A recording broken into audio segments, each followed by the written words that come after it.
안녕하세요. 제이맘TV 알풀구피입니다.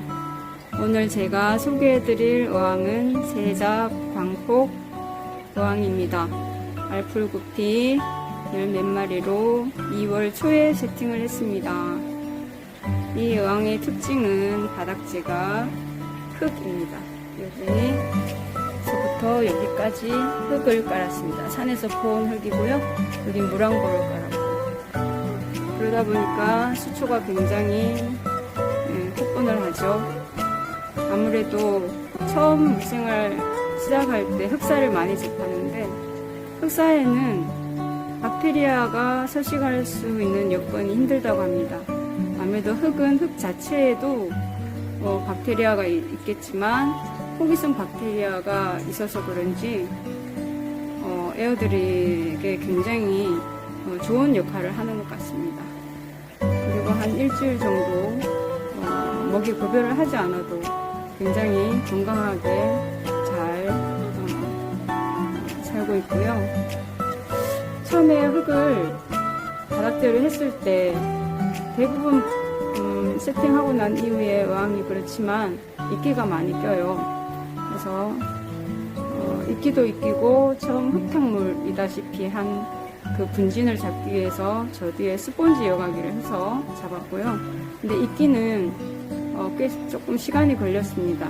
그래서 수초를 초기 때 심었는데 이끼 때문에 다 이렇게 잘라버리기도 했는데, 그 이후에 다 잘라냈다 싶은데 그 뿌리 쪽에서 이 발리시네리아가 런너를 해서 이렇게 가득 차게 되었고요. 그 다음에 이제 펄그라스 20여 가닥을 심었는데 처음에는 큰 역할을 못하다가 이렇게 성장을 하면서 이끼를 머금는 역할을 하는 것 같더라고요.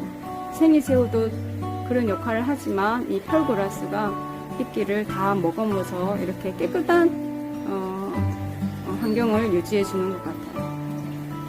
지금 저기 보이는데 이제 유목, 작은 유목 3개를 본드로 붙여서 넣었고, 공사장에서 주워온 돌로 이렇게 눌러놨습니다.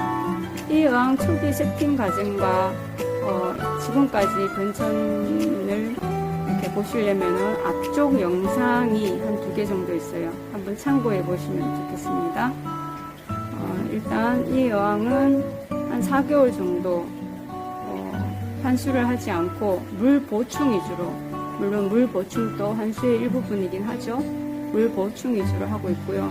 이렇게 수초가 많다 보니까 치어들이 숨을 공간이 돼서 자연 번식을 합니다. 따로 치어를 받지는 않고 있습니다. 이렇게 오늘은 바닥재 흙 어항을 소개해 봤습니다. 감사합니다.